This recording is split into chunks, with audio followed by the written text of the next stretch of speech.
Okay. So the first things first, last night, the Dolphins agreed with Terron Armstead to deal $75 million over 5 years. Now, I know the video that the segment that we had last episode was the worst, excuse me, the worst NFL free agency teams for 2022. You know what? This I'm gonna go ahead and hold off on that for a little while longer. Maybe when we get a little bit closer to the um closer to the draft, because the Dolphins literally just dropped two bombshells on us back to back. But anyway, getting back to Terron Armstead, right? So 75 million for 5 years. Now, with when healthy, Terron Armstead could be the best tackle in football.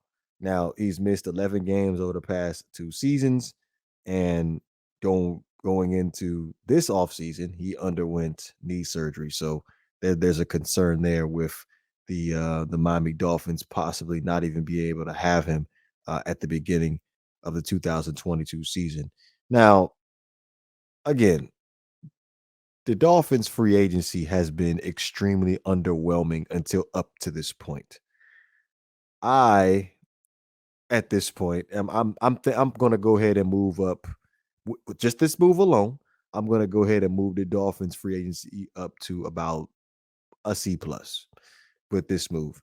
And the reason why I say that is because um they could have did a lot more different things. A lot more different things. Now Terran Armstead, that's a start. I like the move. Like you go out there, you get the second best player in the 2022 free agency in Terran Armstead, you got your guy. This provides us to protect Tua. This is painful for me to even freaking say right now as we speak. Provides us to protect Tua, and we just we got a in 2022. The Dolphins are going to have a brand new offensive line. Terron Armstead at the left tackle position. Um, Connor Williams at the left guard position. Possible Michael Dieter going to be playing the center position. Right guard, you're going to have, excuse me, Robert Hunt, and then right tackle is the big question mark. What are you going to do? A lot of folks are upset about Jesse Davis playing the right tackle position. You still have Liam Eichenberg that could possibly convert back over to the right tackle position. Austin Jackson, what do you plan on doing with Austin Jackson?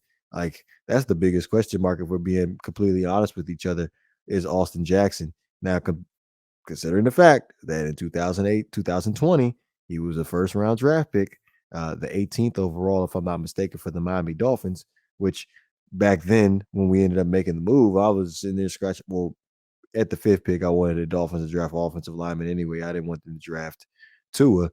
But back then, when we got to 18, like a lot of folks was like, who are the Dolphins going to draft? Who are the Dolphins going to draft? And where they least expected it, they ended up drafting Austin Jackson when he was projected to go like the second round, the earliest, and end up coming off the board in the first round.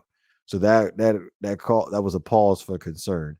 And just dating back to his rookie season, he's had a strong start at the left tackle position, had a strong start.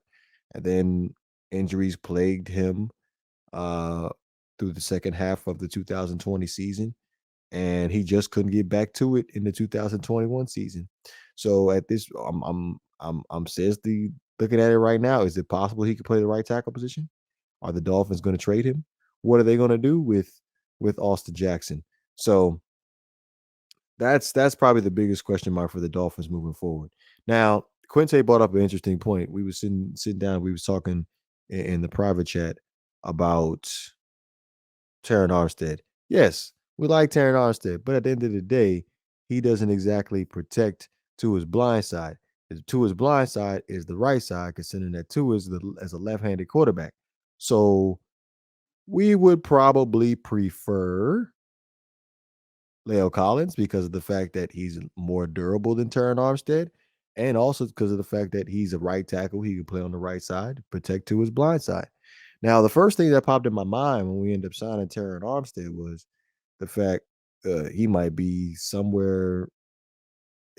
He could be comparable he could possibly be comparable to Brandon Albert, yeah, one of the ex-Miami Dolphin left tackles that made the Dolphins offensive line very, very, very make the offensive line very questionable because of the fact that he had issues staying on the field with problems with durability.